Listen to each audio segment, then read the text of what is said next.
Creo que en la multitud de aspiraciones y de propuestas que obviamente un pueblo que ha sido desde hace mucho tiempo excluido realmente del desarrollo, de las posibilidades, de las oportunidades, pues se han expresado. Y entonces quisiera, con los ministros aquí presentes, hacer un análisis, ojalá yendo a los centros de los problemas, a los ejes centrales de la problemática regional, no a los márgenes, para que se pueda discutir con la población aquí presente una serie de temas. Uno de esos temas es, y tiene que ver, y lo han repetido varios de los intervinientes, de las intervinientes, el tema de la educación superior. Se habla de una seccional, de la posibilidad de expandir la educación superior en el Pacífico en general y particularmente en Tumaco.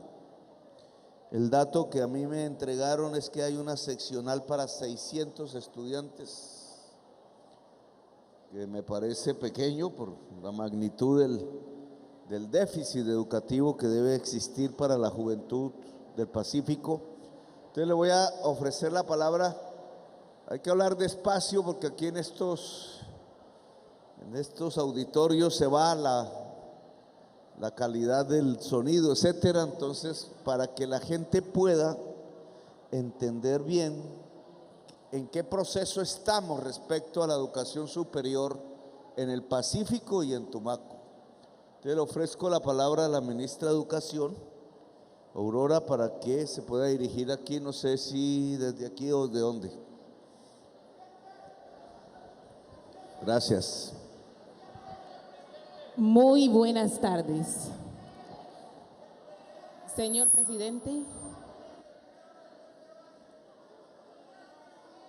en respuesta a las solicitudes que ha hecho el pueblo de Tumaco para acceso a educación superior, debemos considerar los siguientes aspectos. Lo primero es que estamos avanzando con una inversión de más de 17.000 millones de pesos entre el Ministerio de Educación y Fondo Paz para fortalecer el acceso a educación superior a través de la sede de la Universidad de Nariño en Mar Agrícola. Aquí nos han pedido que convirtamos la sede de Mar Agrícola en una seccional, que tenga una unidad administrativa independiente, que pueda permitir fortalecer el acceso de esta región y de las demás regiones. Con su autorización, señor presidente, podemos confirmar que vamos a hacer el tránsito de la sede de la Universidad de Nariño de sede a seccional. Esto nos va a dar la posibilidad que los jóvenes de toda la región puedan llegar aquí, y con el apoyo de la SAE vamos a fortalecer el transporte escolar, brindando los automóviles y también las residencias de acceso a la universidad. Ministra, a ver si para estar un poco más, para que estemos un poco más claros. Usted dice que se va a transformar una sede de ya existente en Agromarina, se llama Mar Agrícola. Agromar. Mar ¿Qué? Agrícola. Bueno. Mar Agrícola. Esto es de la Universidad de Nariño. Así es, sí, señor presidente. Y usted dice que se va a transformar en una seccional. Así es. El objetivo de la expansión del programa de educación superior es que más estudiantes puedan acceder a la educación. Entonces, exactamente este cambio de sede a seccional en términos de número de cupos de estudiantes que se admiten para la educación superior, ¿en qué consiste? Lo primero, presidente, es que un cambio de esta naturaleza le da una independencia administrativa a la región, y es lo que nos están pidiendo de manera sistemática. Lo primero que van a cambiar son los programas que se ofrecen. Con los acuerdos establecidos aquí, para 2024 empezaríamos las ingenierías en producción acuícola, que permiten potenciar la economía de la región. Si logramos esa independencia administrativa, podríamos duplicar o triplicar el acceso a educación superior en la región. Entonces, la principal ganancia que se establece aquí es que esta región obtiene la independencia administrativa para esta seccional universitaria. Yo esperaría un plan, porque ya el 2024 estamos a 2 años de terminar el gobierno. Y yo esperaría un plan de expansión de cupos de educación superior en todo el Pacífico, porque fue lo que prometimos. Esta es la zona más marginada en educación superior en Colombia, a la que las universidades existentes les han quitado capacidad de calidad, que son pocas, y además insuficientes para el total de juventudes que pueden salir de los colegios y que no tienen ninguna posibilidad de estudiar en ningún tipo de plan de estudios de educación superior.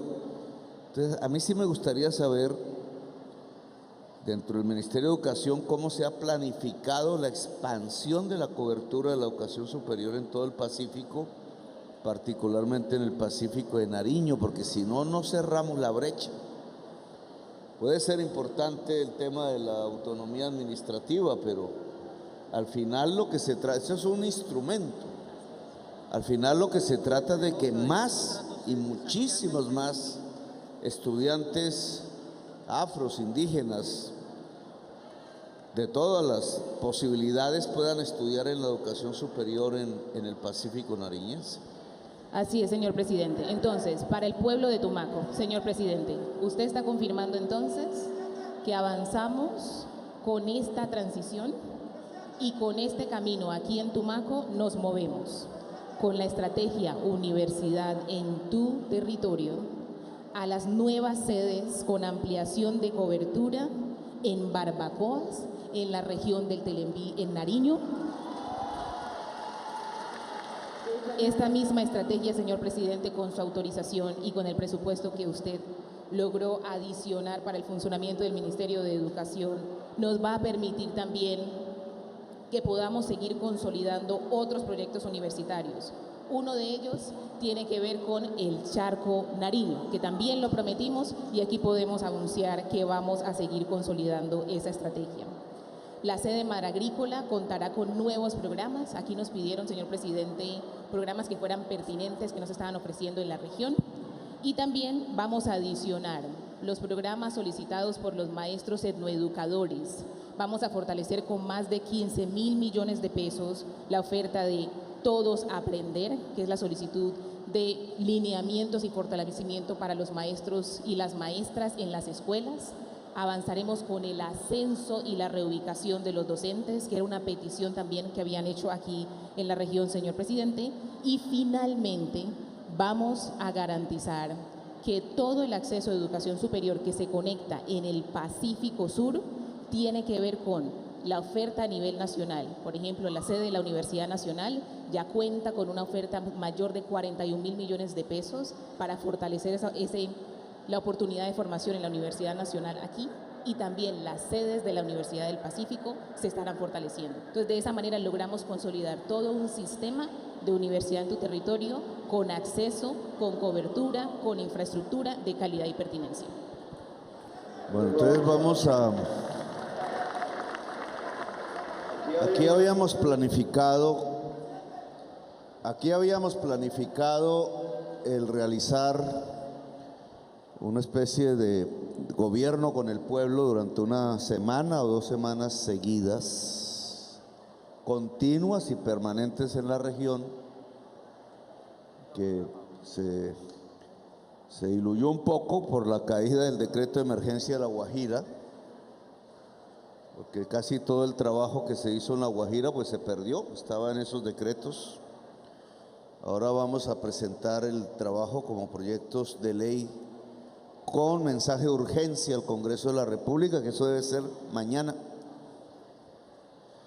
Y venir aquí a que el gobierno permanezca 2 semanas en el territorio, no solo en Tumaco, en el territorio pacífico colombiano, para poder, no digo planificar, para ver cómo van los programas de gobierno, en qué manera han avanzado y establecer una discusión sector por sector con la población del Pacífico. Entonces, el plan de sedes universitarias del Pacífico, del litoral pacífico colombiano, tiene que ser discutido con la juventud del Pacífico colombiano sobre cuántas sedes, en dónde están ubicadas, de qué manera va a aumentar la cobertura y de qué manera va a aumentar la calidad de la educación superior en el Pacífico.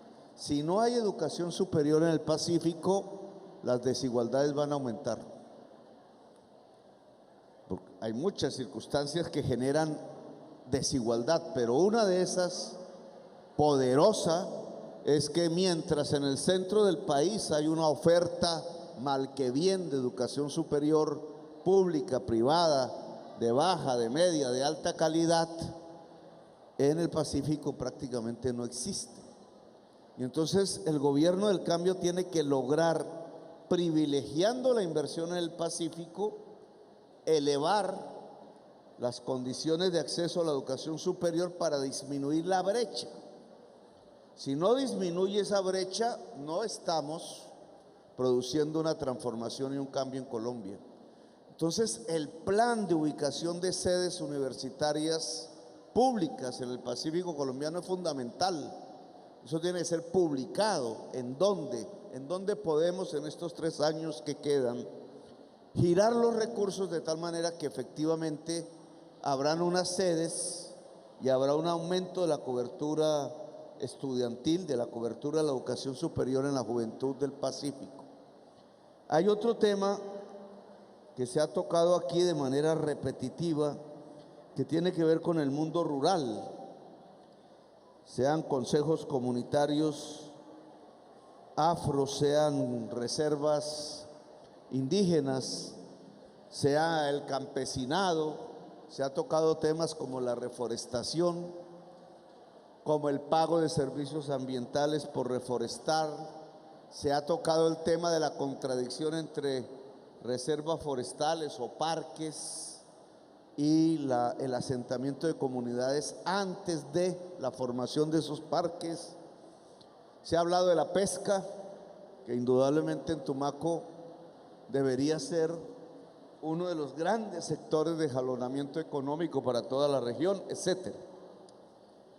Entonces aquí vamos a entregarle la palabra a la ministra de Agricultura para que nos hable de todos estos aspectos frente a ustedes. Así, ministra, que tiene la palabra. Bueno, buenas tardes. Un saludo muy especial para todos. Presidente, sobre las tierras y la reforma agraria, le cuento que estamos avanzando con la Agencia Nacional de Tierras en procesos de compra de tierras para poblaciones combatientes. Ya empezamos con una de las cooperativas y cumplir así el acuerdo de paz que aquí no se había implementado. Ya entregamos unas primeras y nos faltan unas tierras productivas. Igualmente desempolvamos 50 procesos de constitución y formalización de resguardos indígenas y de territorios afrocolombianos en Tumaco que estaban en los anaqueles de la Agencia Nacional de Tierras sin ser tramitados. De esos 50 tenemos priorizados para este año 11 para pueblos afrocolombianos y el resto para población indígena en procesos de saneamiento y ampliación de resguardos, principalmente pueblos indígenas Aguá, que aquí varios intervinieron, y también Epeara Seapidara. Con eso estamos poniendo al día gran parte de la deuda histórica que está con las territorialidades ancestrales de las comunidades de Tumaco. Pero adicionalmente, presidente, Tumaco y la vía a Tumaco desde Pasto es un territorio fuertemente golpeado por el despojo violento en el marco del conflicto.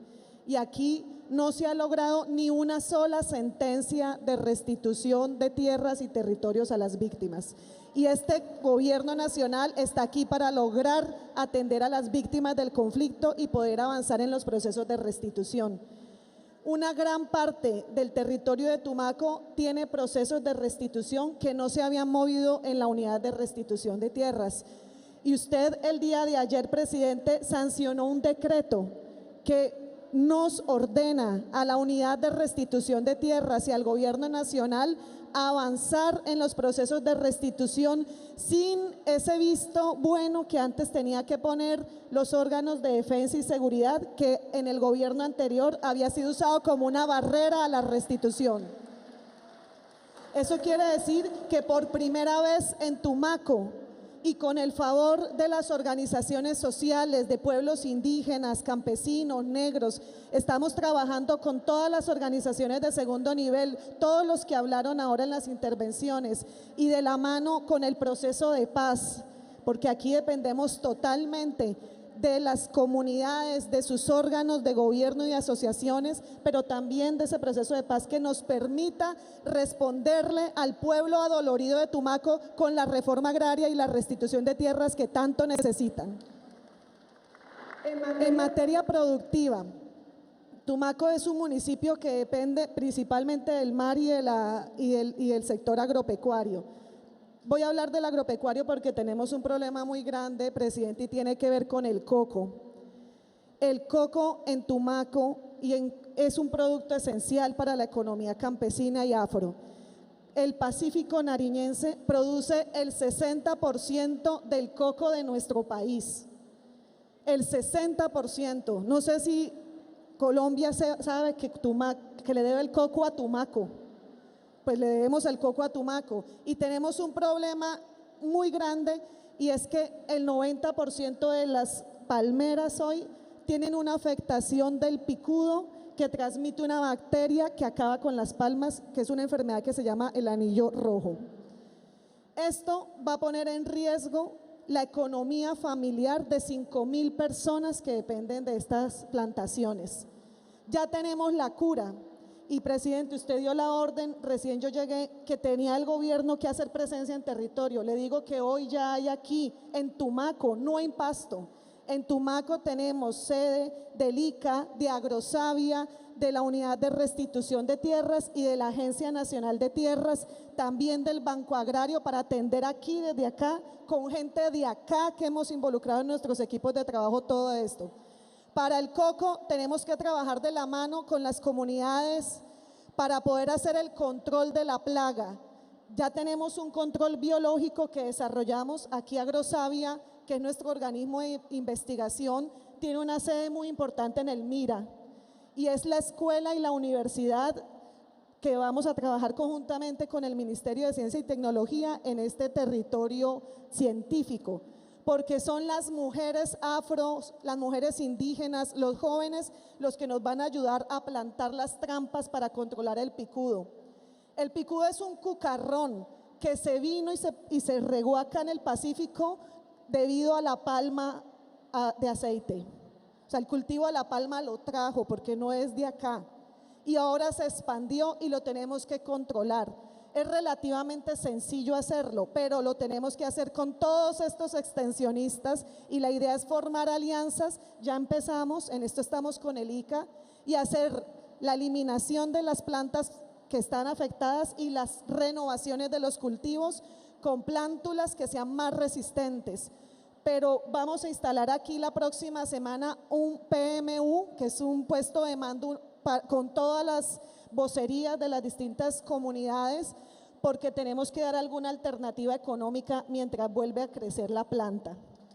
Y en eso estamos aquí dispuestos a construir y a hacer las inversiones necesarias. Por ahora les decimos que cuentan con el Ministerio de Agricultura. Vamos a proteger a las familias que dependen del coco y vamos a proteger el coco de Tumaco. Igualmente es importante el cacao. Tumaco tiene una producción de cacao de calidad reconocido en Colombia y en el mundo, y nosotros queremos cambiar la coca por el cacao.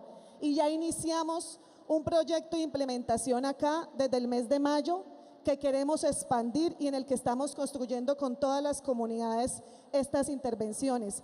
Para este año hemos destinado 30.000 millones de pesos del sector de agricultura en todos estos productos y en todo el proceso de acompañamiento para la agregación de valor, no solamente en plantaciones, también en extensión agropecuaria, en plantas de transformación.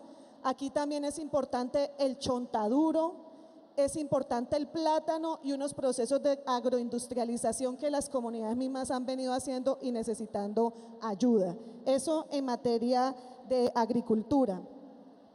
Y en materia de la nueva política antidrogas.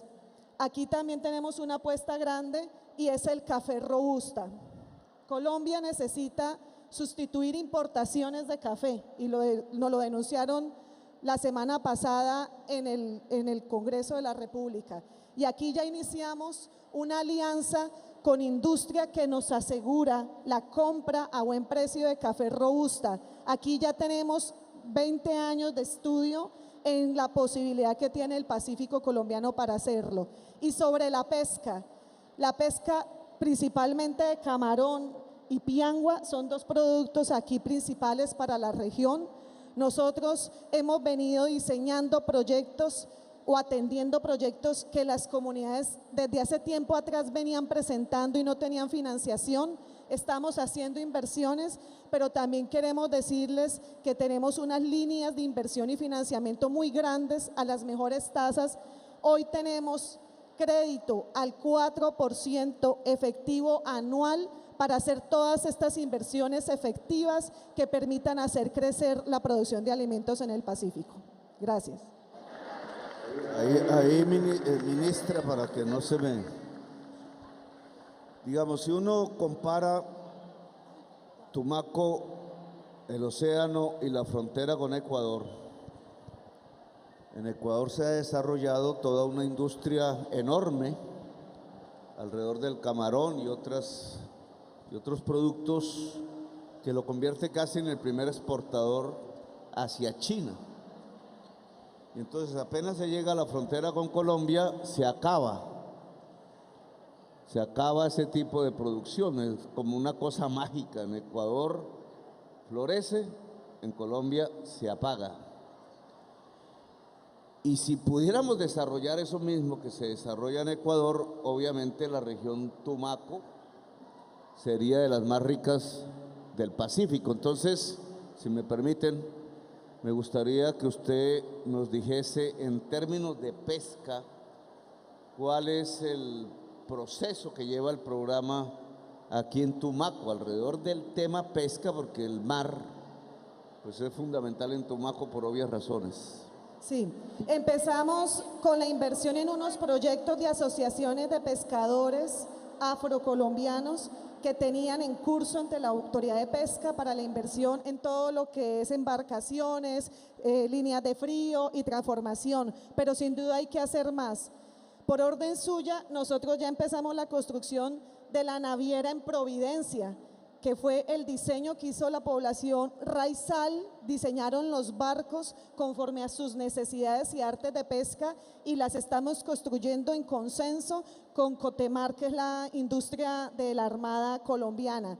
También tenemos ese proyecto en Buenaventura y aquí hoy acabamos de escuchar y ya recibí la propuesta que le presentaron aquí también en Tumaco, pero aquí van un paso más allá y es que aquí nos han dicho que las comunidades tienen la habilidad y los recursos para construir sus propias embarcaciones y artes de pesca.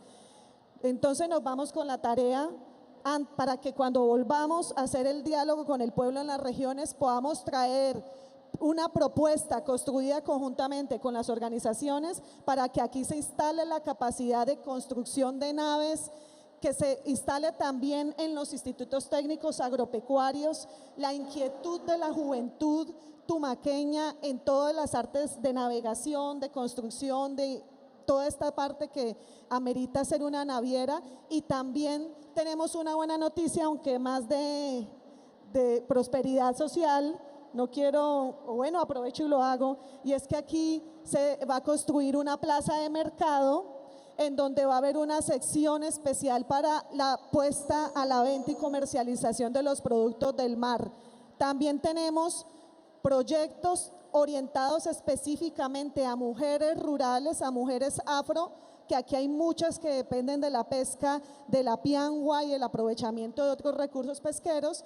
Y la próxima semana vamos a hacer una oferta focalizada a pescadores en alianzas productivas, que son proyectos de inversión mucho más grande, pero aquí con una diferencia, y es que no vamos a poner a la gente a competir todos con todos, sino vamos a hacer acompañamiento a que la gente pueda formular sus propios proyectos y que nosotros así podamos hacer una intervención mucho más pertinente. Quiero que Laura nos complemente lo de la plaza de mercado. Gracias, ministra. Sí, señor presidente, desde Prosperidad Social anunciamos una de las plazas de mercado en Tumaco. Será una plaza de mercado específicamente, como lo decía la ministra, dedicada al tema de los mariscos para cumplir toda la ruta.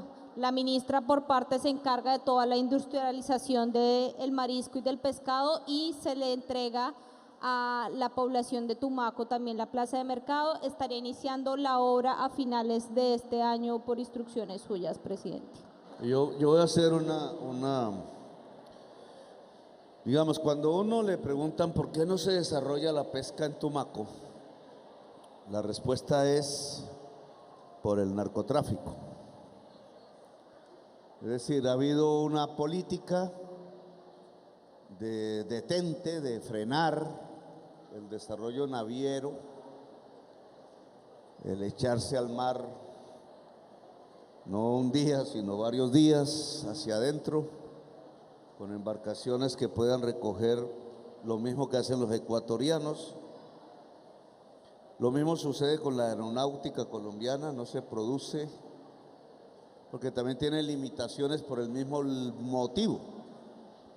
O sea, el narcotráfico se ha convertido en la excusa para no desarrollar la pesca en Tumaco, porque quienes toman decisiones en esa política dicen, por ejemplo, si se hacen más barcos en Tumaco, pues simplemente se van mar cargados hacia los Estados Unidos, Centroamérica o México. Entonces, en mi opinión, ese es un grave error, porque si pudiéramos desarrollar la industria pesquera de Tumaco, las labores que se dedican hacia la clandestinidad de la cocaína disminuirían, porque habrían más oportunidades laborales, etcétera. Entonces, a mí me parece tarea,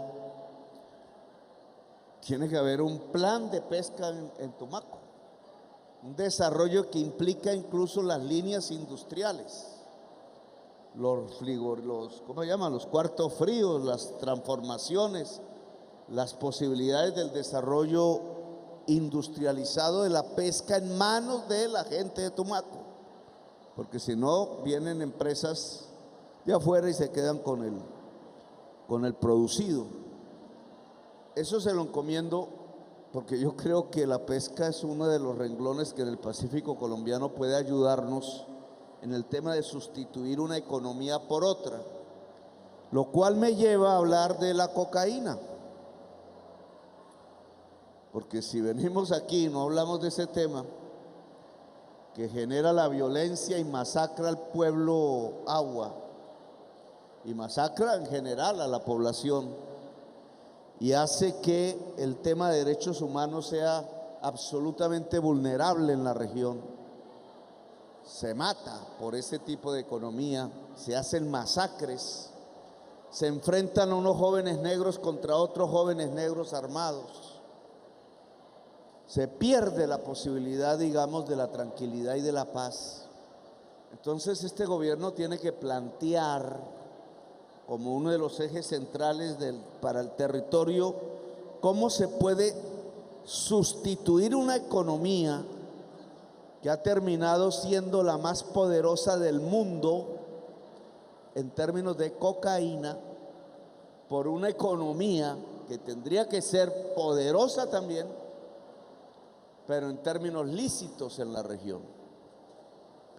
Aquí se ha hablado del coco, pero si ciencia y tecnología no investiga el coco, que se producen aceites, etcétera, que se puede industrializar, pues el coco al final se pierde. Aquí se ha hablado del cacao, pero si en Tumaco no se instalan las industrias que transforman el cacao en chocolates, etcétera, pues se puede perder el cacao. Aquí hemos hablado de la pesca igualmente. Se podría hablar de las maderas, y se podría hablar de otra serie de renglones, pero habría que construir una economía diferente en donde el mar y el puerto es el eje central. Y voy a invitar a la ministra de Transporte a que me hable del puerto de Tumaco.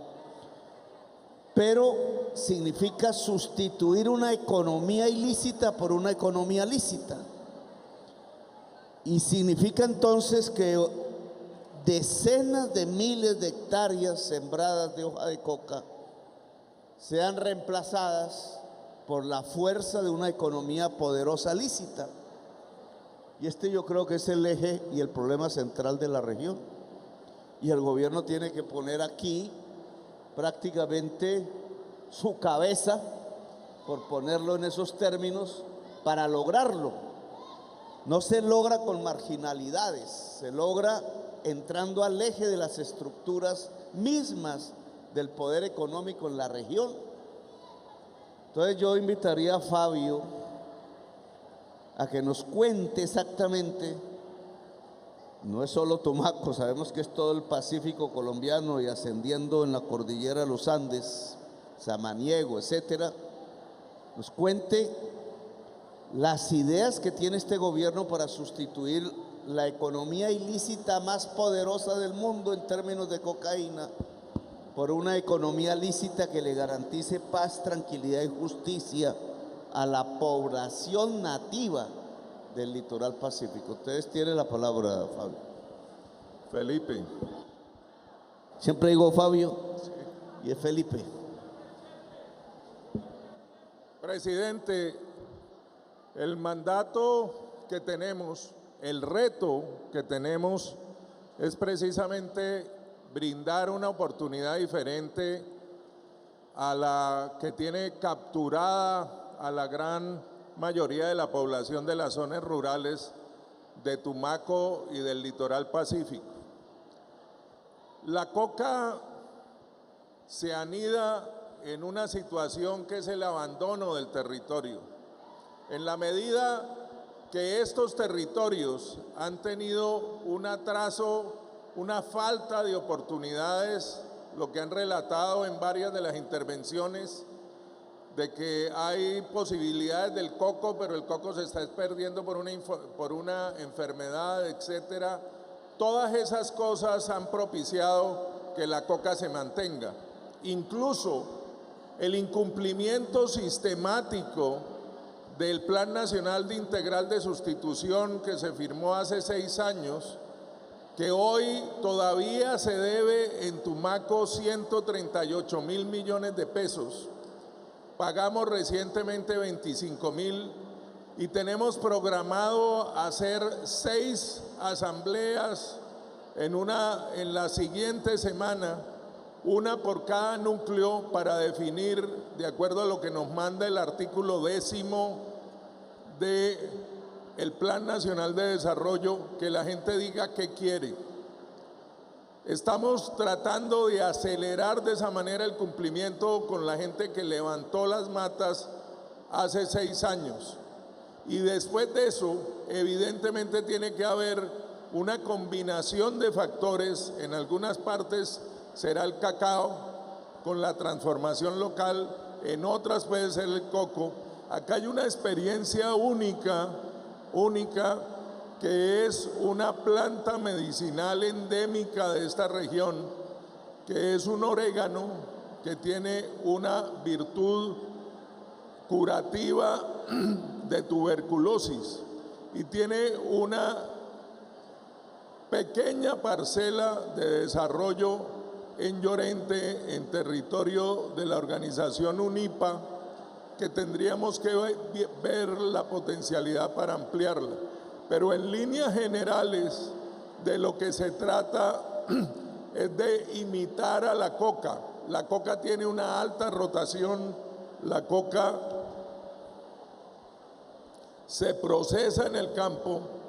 El proceso de hoja de coca, pasta básica, es una agroindustria que genera valor agregado. En esa agroindustria hay una reducción de peso y volumen y por tanto se facilita el transporte, y hasta el año pasado tuvo un precio y un mercado estable. Lo que tenemos que encontrar son estos productos, pero siguiendo esa racionalidad que ha demostrado la coca que se puede hacer. Todos los productos, siempre y cuando los podamos procesar, generemos una velocidad de rotación, encontremos los mecanismos para que el campesino tenga ingresos seguros y periódicos, nos pueden servir. Yo no me caso con un solo producto, no es lógico, porque no podemos reemplazar un monocultivo, que es lo que hay en este momento, por otro, sino que tiene que ser una combinación. De esas asambleas que le anuncio, deben salir una serie de propuestas por parte de los campesinos, incluso cosas que pueden no ser trascendentales, no verse como gran cosa, pero por ejemplo, esta ciudad de 250,000 habitantes, todos los huevos se traen o de Pasto o de Cali, y un galpón de gallinas ponedoras perfectamente puede ser rentable y sustituir el cultivo que tendría acceso. Es una combinación de todos esos productos, presidente. Entonces yo quiero, entre otras cosas, una de las reuniones que se ve hacer en la gestión de gobierno en el territorio es la Asamblea de Cocaleros de Tumaco, para discutir con las personas que cultivan la salida y la transición hacia una economía lícita, porque eso es lo que nos va a permitir bajar la violencia, generar protección colectiva y generar un proceso de desarrollo diferente en la región.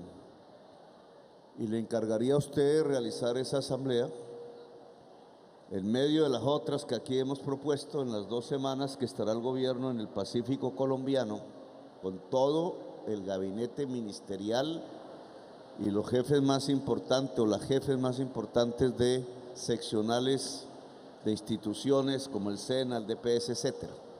Entonces, una de esas tareas es la gran asamblea del campesinado, ojo, cocalero de Tumaco, en pos de una sustitución de la economía. Y es que quiero explicarles, los procesos de paz en Colombia no han tomado en cuenta el territorio.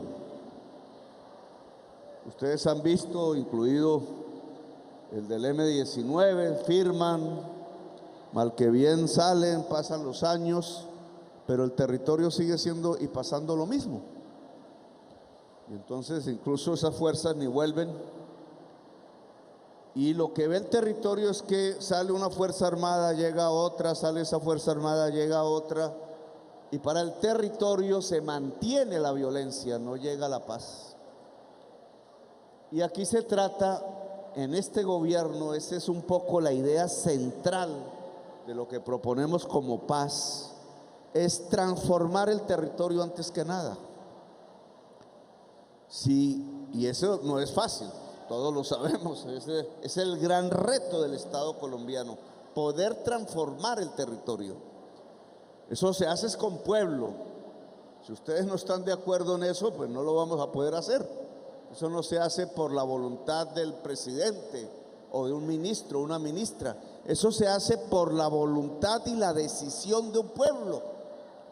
Entonces, si el pueblo de Tumaco, en su propia diversidad y en general del litoral pacífico, quiere hacer un acuerdo con el gobierno nacional para transformar el territorio, eso se llama un proceso de paz. Eso no se hace con bicocas, no se hace con 500 millones, con 1.000 millones, con 10.000 millones. Eso se hace con un gran músculo financiero.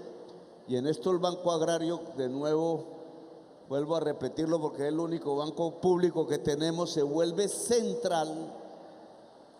Y la audacia administrativa de ese banco es absolutamente fundamental, porque ¿quién va a poner la plata para hacer una fábrica de chocolates, como dice la película? ¿Quién va a poner la plata de la fábrica de chocolates? pues tiene que entrar un capital, no va a ser, discúlpenme, los señores más ricos del país que vienen por un milagro y entonces dicen, no, es que ahora Tumaco sí nos gusta. No, eso es porque el capital que está en el sector público se puede trasladar a la iniciativa de la gente misma de aquí, de los cacaoteros y cacaoteras, que asociados entonces les puede prestar a una tasa de interés subsidiada para construir la planta chocolatera, lo cual significa ingenieros que sepan, y lo cual significa un proyecto inicial de ingeniería, lo cual significa una capacidad gerencial, lo cual significa un mercado y unos acuerdos internacionales, porque ¿para qué hablamos de paz con un poco de extranjeros, monitos, monitas, de todos los países de Europa y de Estados Unidos, si no es para que compren la producción nueva, lícita, y garanticen un mercado lícito y por tanto una economía lícita en el territorio?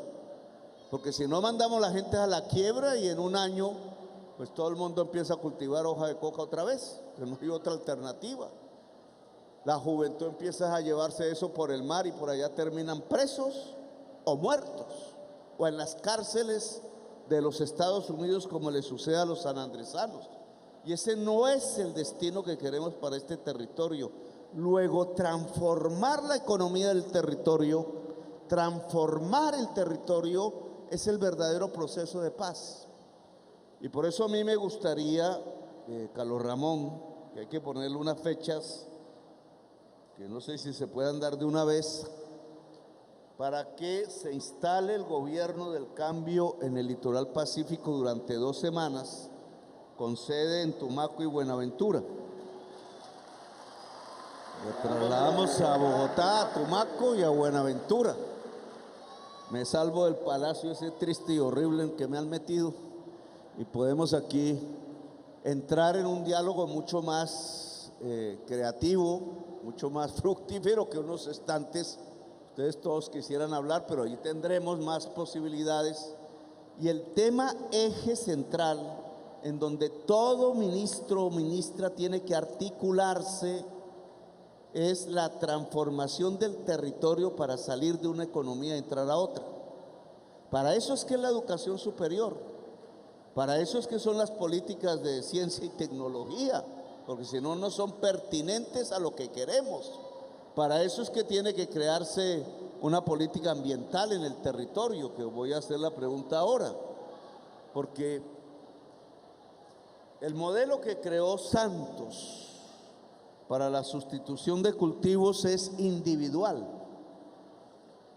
Te pago una plata cada mes, era la idea, ¿no? Te pago una plata cada mes y tú rompes la hoja de coca y empiezas a sembrar otra vaina, por ejemplo, café robusta, como se propuso aquí.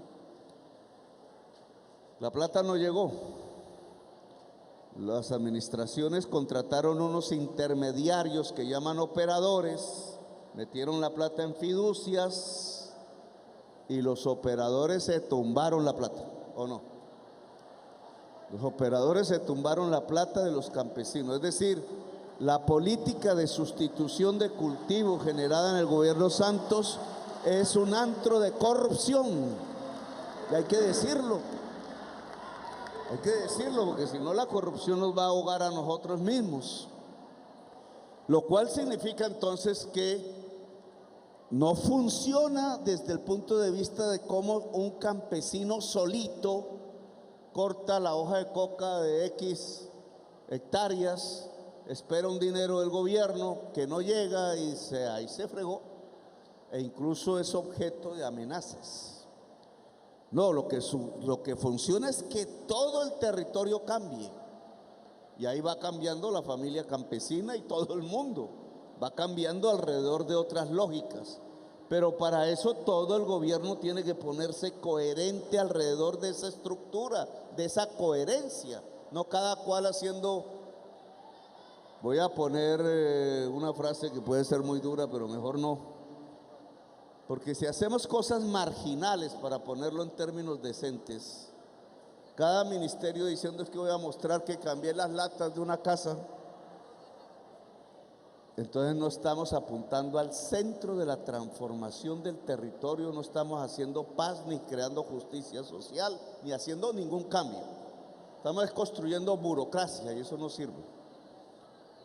Entonces, para la reunión aquí del Litoral Pacífico, aquí el gobierno tiene que llegar listo es con las baterías de la transformación social y económica del territorio.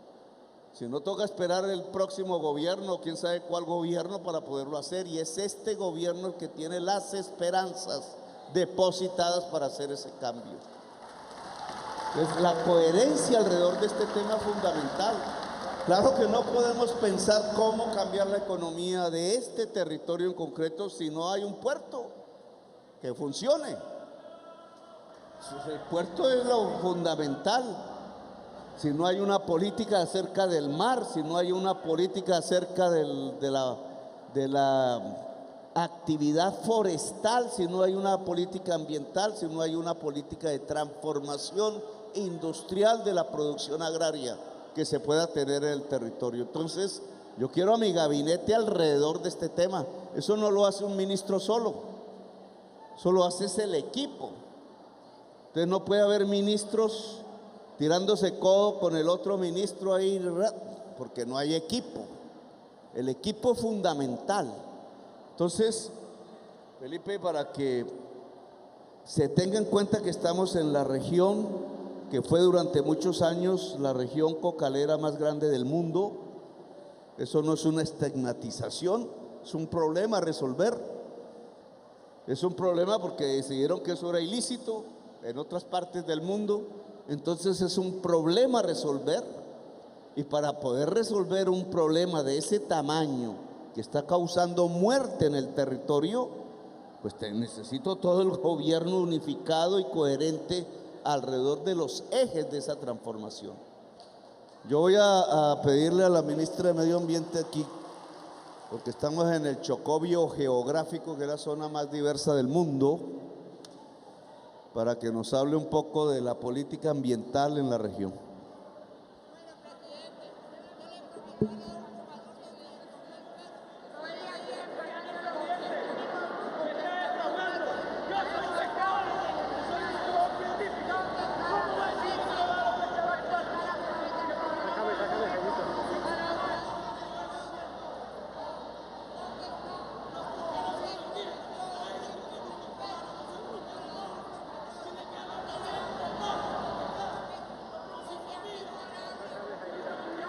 Bueno,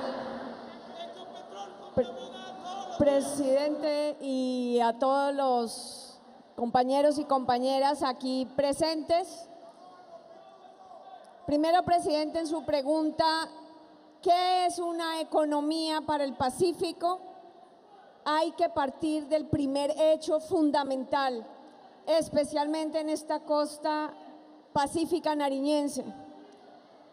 Y es que la conexión Pacífico-Andino-Amazónica es el punto de biodiversidad más importante, de los más importantes del planeta. Una política ambiental tiene que reconectar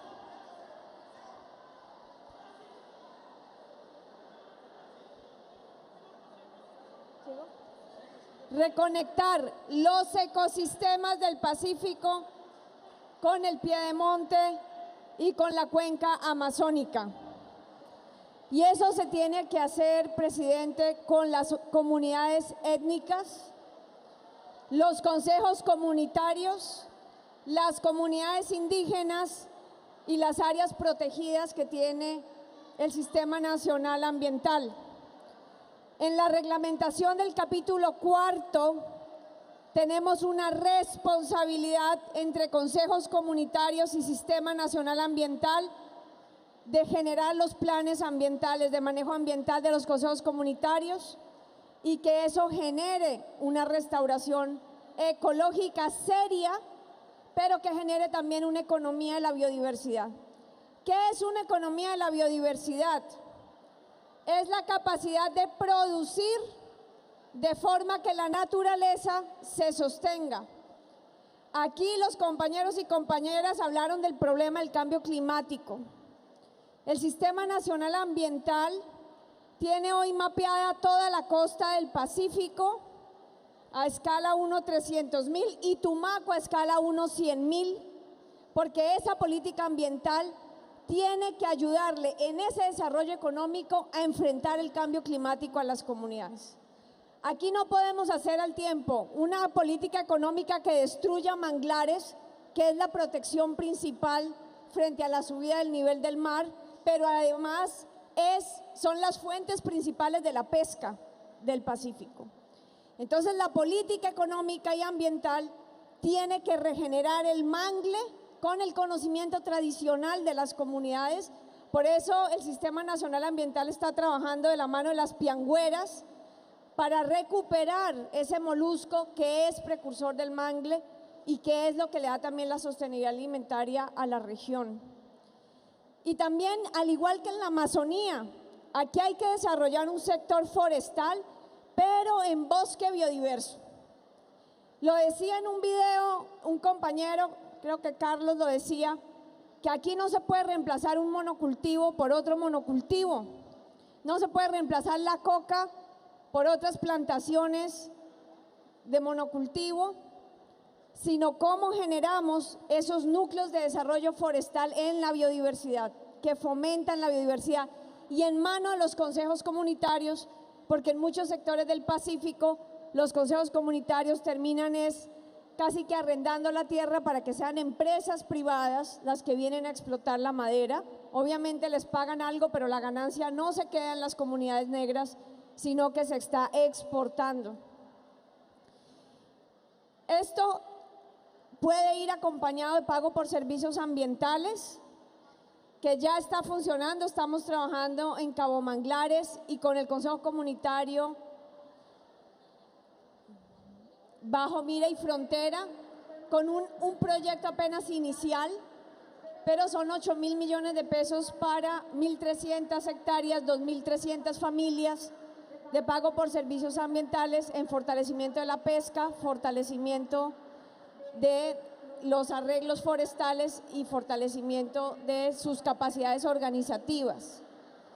Y un cuarto punto que toca trabajar con vivienda es un problema gravísimo del Pacífico, que es la contaminación por plástico y la contaminación de residuos en la costa, que están generando disminución de capacidad de pesca en el Océano Pacífico. Es un problema realmente estructural. La vicepresidenta lanzó un proceso de reciclaje con jóvenes, pero eso hay que montarle una estructura seria de manejo de plástico porque está afectando la productividad pesquera. El INVEMAR, el Instituto de Ciencias del Mar del Sistema Nacional Ambiental, tiene investigación del efecto del plástico sobre la productividad pesquera del Pacífico y lo que eso significa, al igual, presidente, que las aguas residuales y la contaminación de aguas residuales tanto a ríos como a la costa. En conclusión, se trata de trabajar con resguardos indígenas, con consejos comunitarios, y para eso hemos lanzado una convocatoria de regalía de 300.000 millones de pesos para restauración ecológica con comunidades indígenas en resguardos y de 300.000 millones de pesos para restauración ecológica y trabajo forestal con consejos comunitarios de todo el país. Presidente, eso es lo que requería articularse. Yo voy a hacer, aquí ya la gente está un poco cansada, pero quería hacerle una pregunta.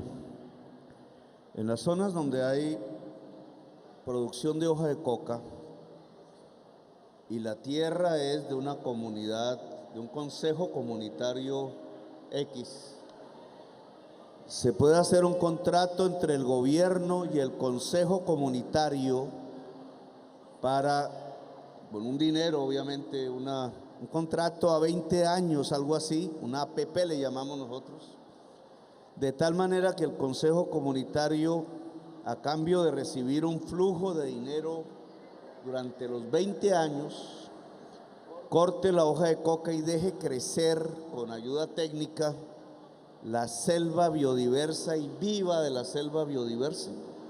Sí, presidente, y se puede hacer además, como lo dijeron algunos de los que intervinieron, solo hay un ejemplo en el país, en Cispatá, pero se puede hacer acá en Nariño, se puede hacer en el Chocó, se puede hacer en La Guajira, que es lo que llamamos los bonos azules por la costa, que es un acuerdo con la comunidad de protección a largo plazo de los recursos de manglar, de los recursos hidrobiológicos del mar, de los pastos marinos, y poner un bono azul de conservación en el mercado que le garantiza ese flujo, por ejemplo, por 30 años al cuidado de ese ecosistema que va directo a la comunidad.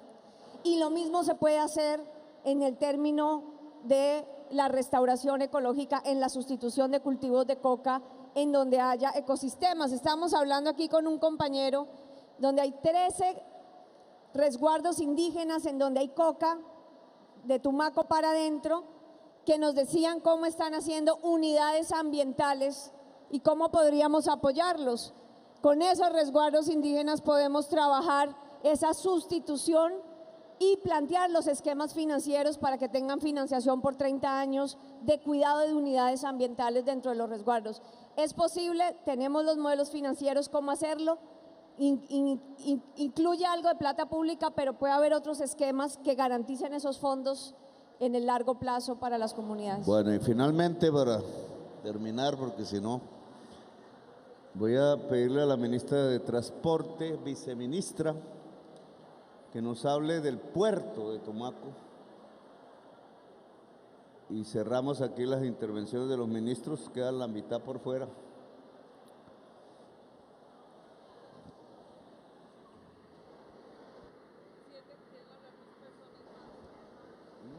Aló, muy buenas tardes a todos y a todas, señor presidente. Sobre el puerto de Tumaco, contarles que pues en esta apuesta por transformar este importante territorio, desde el sector transporte, en el Plan Nacional de Desarrollo se previeron inversiones en el tema portuario, en el tema fluvial, en el tema carretero, en el tema aéreo. Y en el tema portuario y en el caso del puerto de Tumaco, presidente, hoy estamos ejecutando inversiones muy importantes que van a permitir que en una primera fase, y el día de mañana debemos estar haciendo una adjudicación por 14.000 millones de pesos en un proceso, en una licitación, que nos va a permitir hacer el mantenimiento del canal de acceso al puerto de Tumaco, un canal de acceso de cerca de 8 kilómetros, que tiene una profundidad, un calado de 7.2 metros, que lamentablemente en los últimos años no se le había hecho el mantenimiento necesario y que hoy nos tiene con restricciones para poder entrar al puerto. Tenemos un sector conocido como el sector de la barra, donde tenemos menos de 5 metros. Entonces, este contrato va a ir hasta el mes de diciembre. Vamos a dragar más de 450.000 metros cúbicos y eso nos va a permitir regularizar nuevamente este canal de acceso a la profundidad de 7.2 metros. ¿Para qué? Para dar paso a un segundo contrato el año entrante por 15.000 millones de pesos para hacer la primera fase de profundización del canal.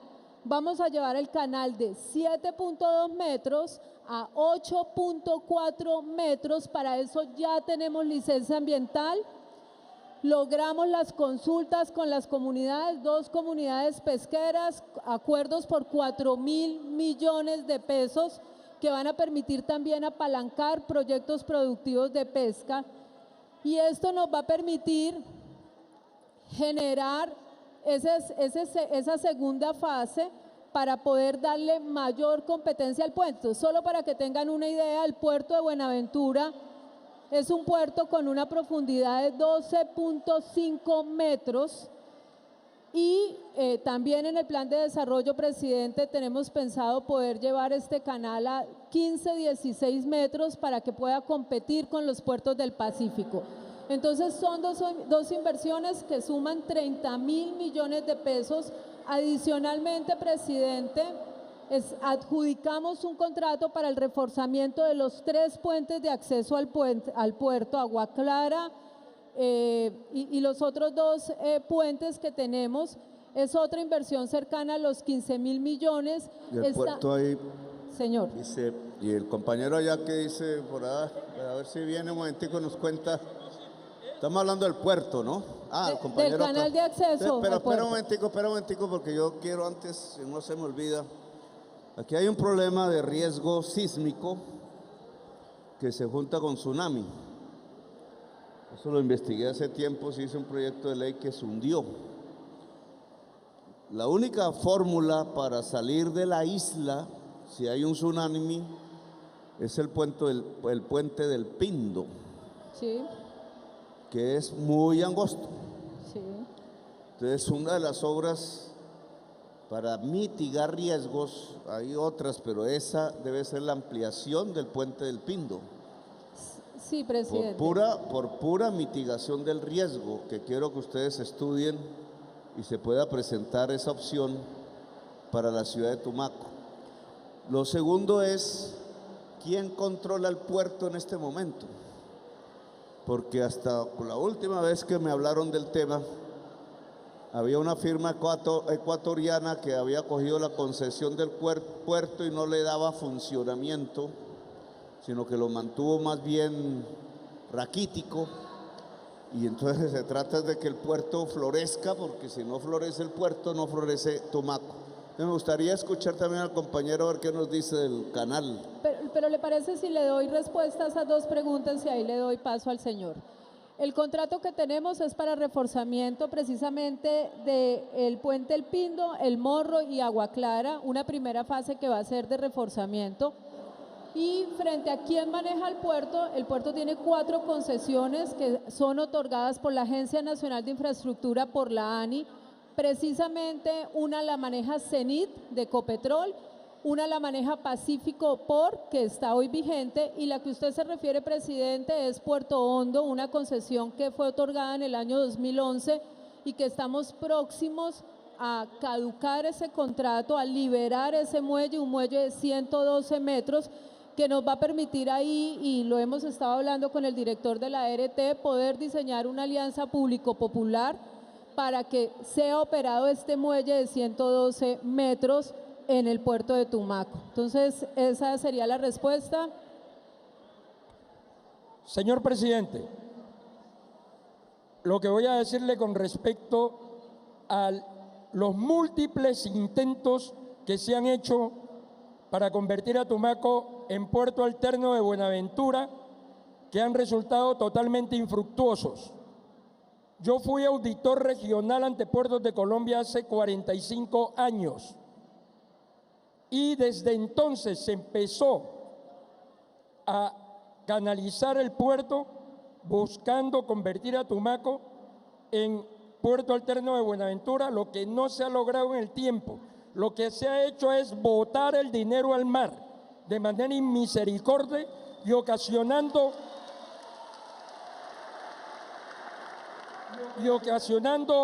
un daño grandísimo a nuestra geografía icónica, paisajística de Tumaco, como son las playas del Morro.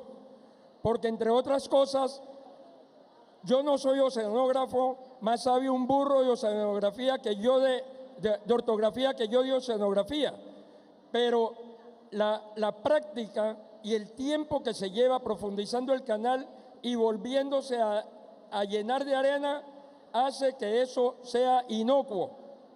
Mire, las playas del Morro se están yendo. ¿Por qué?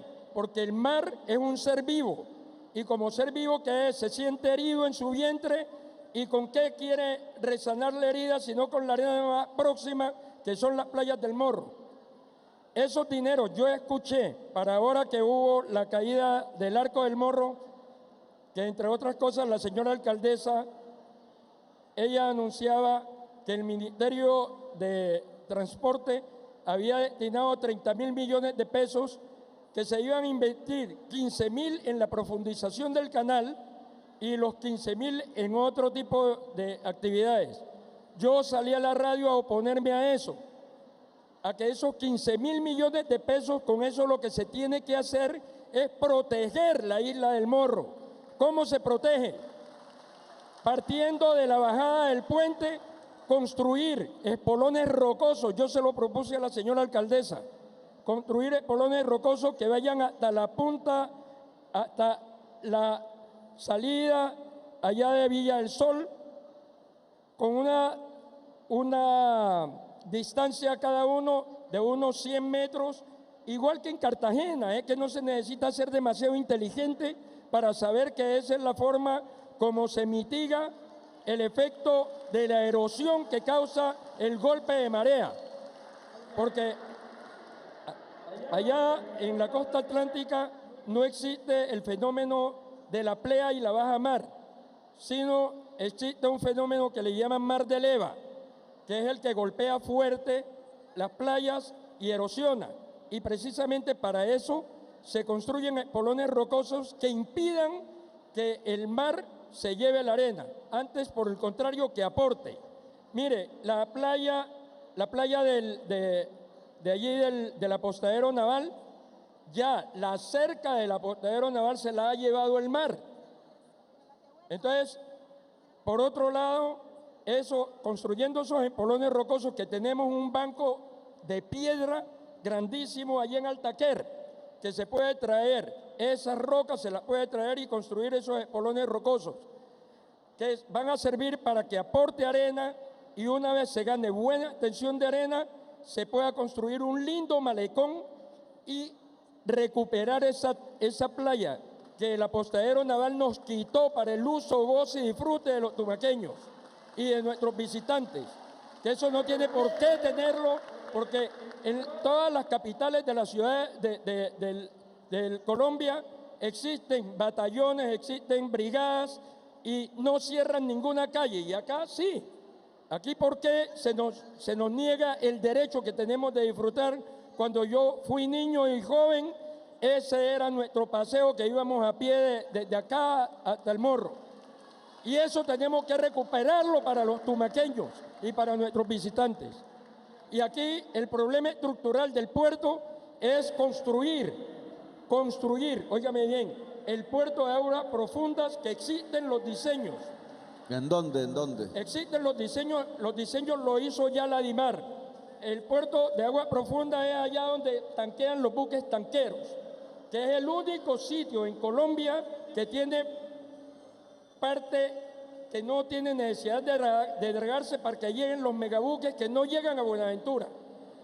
Y existe un proyecto grandísimo para aprovechar la producción de la llanura, del llano. Yo a usted le hice una propuesta por escrito, yo le envié una propuesta a su correo, una propuesta de el mejoramiento y la integración al progreso de Colombia, de todo este suroccidente colombiano. Y nos hemos cruzado comunicaciones con el Ministerio de Transporte desde hace algún tiempo, pero ellos manifiestan que no están contemplados los proyectos, pero que sí hay empresas particulares que puedan hacer diseño de eso y proyectar. Sí hay empresas y capital privado que quiere hacer esas inversiones. Construcción de una vía de El Orinoco hasta Tumaco, porque esa vía estaba proyectada para llevarla a Buenaventura, pero les tocaría construir 3 túneles grandísimos en las 3 cordilleras. Entonces, hay un proyecto grande, muy grande, que viene del Orinoco y si quiere se lo muestro ahorita, que lo tengo aquí en mi computadora. Eso lo hemos discutido para la vía del ferrocarril, pero ferrocarril y todo. Vamos, que la viceministra coja las coordenadas suyas. Ok, porque señor es bueno tener ese conocimiento. Sí, señor presidente, sin embargo, yo creo que es importante la situación que vivimos en la vía panamericana. Evidenció la necesidad de que el puerto de Buenaventura pueda tener mayor funcionalidad. Recuerden ustedes que durante la emergencia tuvimos que activar el cabotaje entre Buenaventura y Tumaco Luego esta primera fase y totalmente dispuesto, señor presidente, a mirar el tema de la fase de pasar de 7.2 a 8.4 metros, pero creemos que esta primera fase, que es simplemente mantenimiento del canal de acceso para restaurar las condiciones del canal, es necesaria, que es lo que estaríamos en este momento comprometiendo con 15.000 millones de pesos. Y tomo los datos del señor para que miremos la propuesta frente a la profundización del canal de acceso. Sí, bueno, ahí como anécdota, claro que por el Patía se puede atravesar las cordilleras y llegar al piedemonte amazónico y salir hasta el Orinoco. Esa es una idea bastante antigua y es pertinente, pero la vamos a discutir con el presidente de China y la ruta de la seda. Vamos a ver, compañero. A ver, ven y hablas a nombre del sector turístico,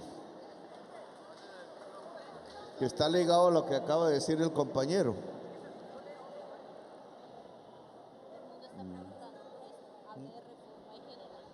Ya, gracias, señor presidente. Bienvenido. Necesito hablarle de la ley 2324, que fue creada en el año 89. Esa ley faculta a la Capitanía de Puerto para entregar concesiones. Esas concesiones no son un título de propiedad. ¿De qué nos sirve invertir nuestros recursos, nuestros mayores esfuerzos de nuestras familias en construir hoteles o cabañas si no tenemos un título de propiedad? Esa ley debe ser derogada o debe de ser estudiada de otra manera. No sirve de nada que tengamos que trabajar 10 años, 20 años sobre una concesión y cuando termine la concesión tener que devolverle nuestras propiedades al Estado porque así lo estipula esa ley. Esa ley tampoco permite que los municipios tengan más ingresos propios, porque ninguna casa en Bajamar puede tener título de propiedad y de esa manera no pueden tener recursos por ingresos propios los municipios. Tumaco está lleno por todos lados de zona palafítica, de Bajamar, todas las casas, la gran mayoría no tienen título de propiedad porque esa ley está perjudicando. Así es que necesitamos, señor presidente, urgentemente que hayan créditos blandos para la zona de hotelera porque no tenemos cómo recibir créditos de los bancos porque esa concesión no nos permite. Lo segundo, señor presidente, no sé por qué razón se permite que a cada rato se cierre la vía por paros, por cualquier cosa. Perjudica enormemente a todos los sectores, principalmente el turismo. La gente de Pasto, de Ipiales, de Túquerres, de Sandonaya no quieren venir a Tumaco porque cada 8 días le cierran la vía. Mire a ver, señor presidente, cómo arman un diálogo anticipado o cómo la ley hace el trabajo para que no cierren más las carreteras. Muchas gracias, señor presidente. Bueno, gracias. La propuesta de privatizar la Bajamar sí sería un poco preocupante. Aquí hay preguntas sobre qué pasa con el bono pensional de 500.000 pesos para adulto mayor, que quiero informarles está ligado a que se apruebe la reforma pensional que el gobierno presentó al Congreso de la República.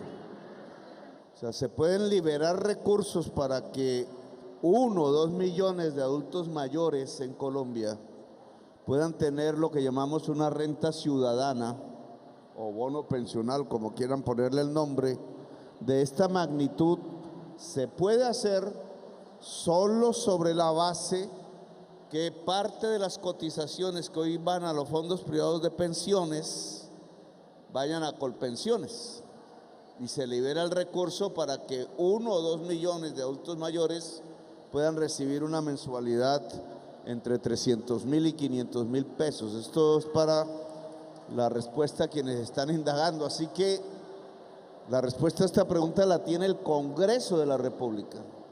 Si logramos aprobar la reforma pensional, la cobertura pensional en Colombia aumenta en varios decenas de puntos porcentuales Yo quisiera que fuera el 100% de los adultos mayores, pero aquí tendríamos un cambio sustancial.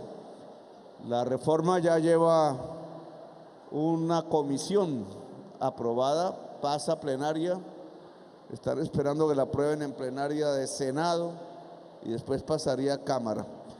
Bueno, señoras y señores, aquí ya hemos tenido una jornada larga. Les agradezco a todas y todos ustedes su presencia. El Departamento de la Presidencia de la República dará una fecha para iniciar 2 semanas de gobierno continuo, en donde los programas aquí anunciados y otros se puedan discutir con la población de Tumaco. Así que gracias, muy amables. Muchas gracias, señor presidente.